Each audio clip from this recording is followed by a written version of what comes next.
Bring the mic.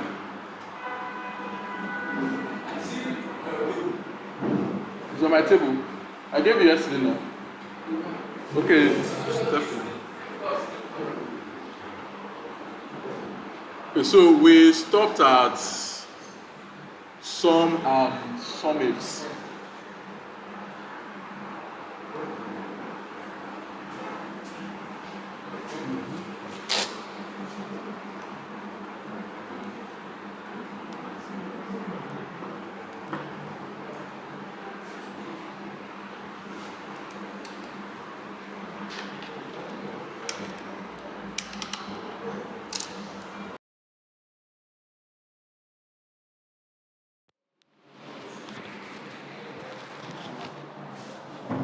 So we stopped at some and some ifs, and we were able to do some, which we did.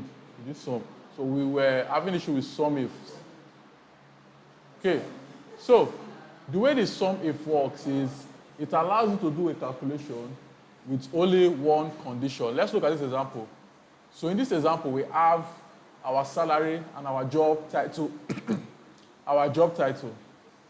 And let's say your boss tells you that he wants to know the salary for all the salesmen.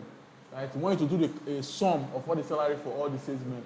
Right? You can go and do this manually by clicking on, say, sum is equals to,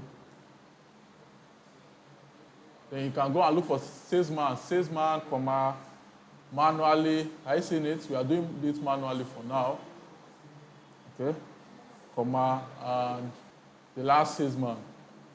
And press enter to give you the sum of all the salesmen. This is one way of doing it, but Excel gave us a tool called the sum if. It allows us to add a condition to our sum. So instead of doing it this way manually, we will go to our formula, update our formula, change it to sum ifs. So what it allows us to do is to ask us, where do you want to do the sum? Where do you want to do the sum? So I will say I want my sum to be, I want my criteria to be in this job title. Okay? Then you're going to ask me, in this job title, which one do you want to add? What do you want to add? So I'll say, I want to add anywhere I see salesman is what I want to add. Right? So I'll click that. I made a mistake. This is supposed to end as accountant. So let's update that to F10. You can update it by just clicking on, F10. Either you click the salesman directly like this, or you type it out, that you spell it out as something like this. You can do it this way to still work. Sales, but you have to use it with the salesman. Then comma. It's going to ask you, the last is going to enter. Now it's going to sum, everywhere you see salesman, it's going to sum the salary for salesman. As you can see, we are getting the same exact values. That's it for salesman, for sum ifs. So the sum ifs, what is sum ifs? So the sum ifs, what the sum if allows us to do is slightly different from the sum if. So this one allows us to do addition based on multiple conditions. So now, in this example, we say we want to find the salary. Let's do something that has male and female. Let's say accountant. Yes, accountant is okay. Let's just work with accountant. Let's say your job title is accountant and your gender is male. We want to do a sum for if your job title is accountant and your gender is male. So we are adding two conditions on two different columns. So in those scenarios where you want to add multiple conditions, you use your sum ifs. So you go over this, we say sum ifs. Then you say the first one is your sum range. That means where you are adding. So there's a slight difference. In the first one, you put your range and your category, and your criteria. That is where you want to do your characterization, your condition from the range, and then the criteria. But in this scenario, you put your sum as your sum range, where you want to do the addition first. That's the first thing you put, then comma. Then where you want to do your, like the range of values you want to look at to get your your condition.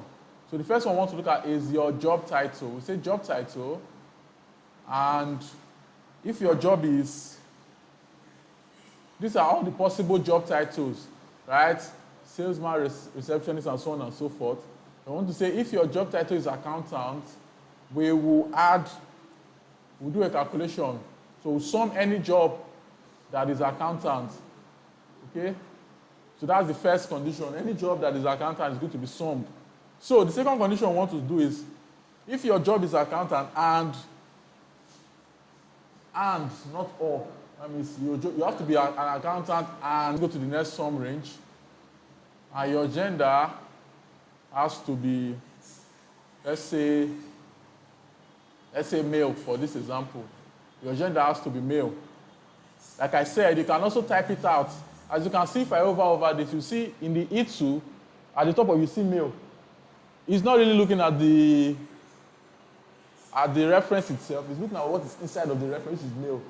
So in case you see me, sometimes you see my press here, it doesn't matter. The reference doesn't matter. It's the value that is inside of the reference that matters. So let's say male, any of the males, we can pick any of the males, then close our range here.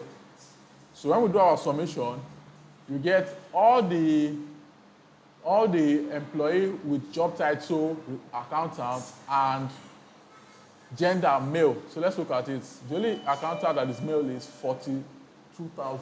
So it's only one person we are going to get for. So you can see the value of this. So you can do it with multiple columns with your sum ifs and work with multiple columns. Then similarly for count. Count works the same way let me erase this. It's exactly the same way, okay? Numerical values. Count also works, count only works with numbers. I'll show you the one that works with text, the one that works with spaces, okay? Now let's go back.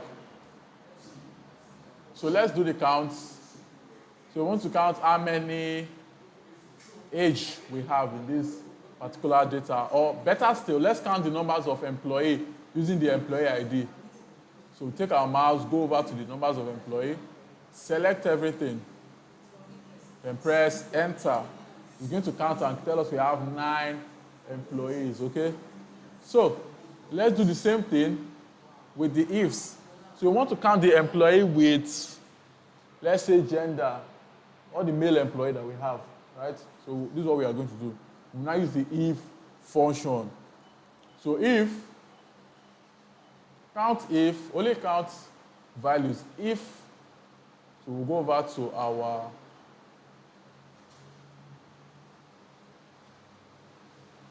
gender, comma, equals to male. Okay? So now it's only going to count the employee when the gender is equals to male. So the count if works with both numbers and text. So we have 6 males. So this is something you will actually use. Because they can ask you, in this employee, how many males do we have, how many females do we have? When you're doing analysis, it's just very quick. You can do this without using your pivot table.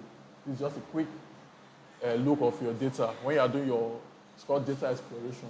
When we start, from next week, we'll talk about data exploration, how to do it in ETL before we actually start doing our analysis.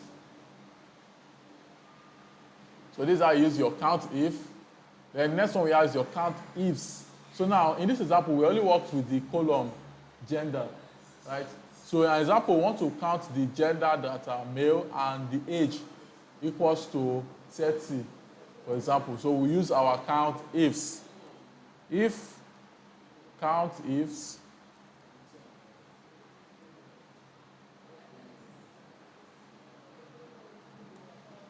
so the first criteria, I would say gender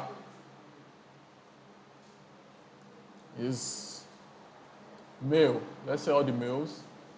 Then we are now going to add, if the gender is male and the age is 30, that's what we are going to count.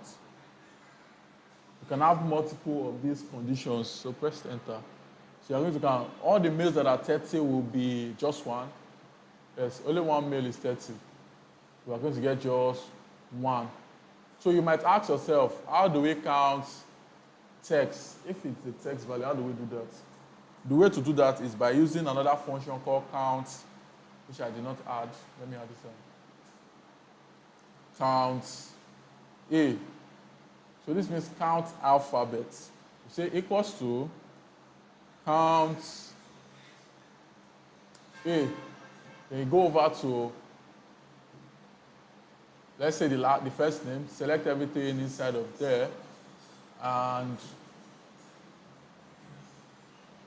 close the brackets, press enter. And you are going to get the count of all the alphabet. The thing you'll notice is that this count A will not work with, let me switch this to D, which is a number. It will not work with a number. It only works with text. Right? It's not supposed to work with number. I think they updated it. It normally doesn't work with number. Maybe they updated it. It doesn't work with number. From 2013 version, it does not work with number. Just there's one for number. I think that one is count. Okay, D count. Where is it?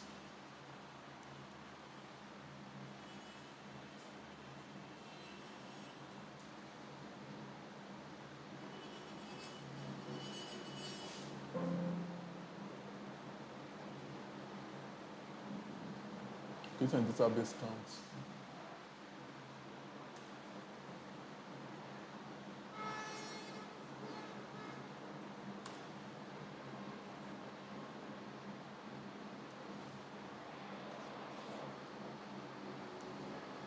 Okay, so you can use the counting for both numbers and alphabets. Let me try. I want to check something out. So say, I'll go over to count A.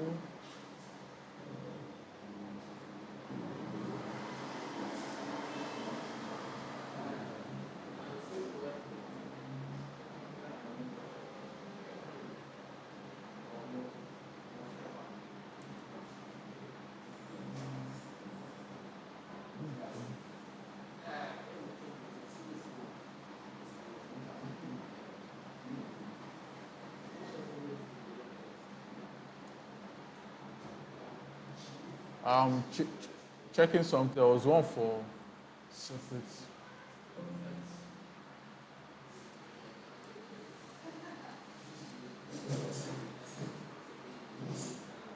So you have your count if, your count ifs, then your count A, which work for both text and number, depending on what you're trying to count. So the next function we normally use is the concatenation. Let's say, in this example, we have employee ID concatenate, not concat. So concat is for, both of them work almost similarly. Concatenate a list or range of text strings. Okay? So they work almost similarly, but the concatenate is best for just a single row. So let's work with concatenate. So we enter our first text. Let's say we want to concatenate. The first name will be, no, the last name will be first. How does the name work? First or last?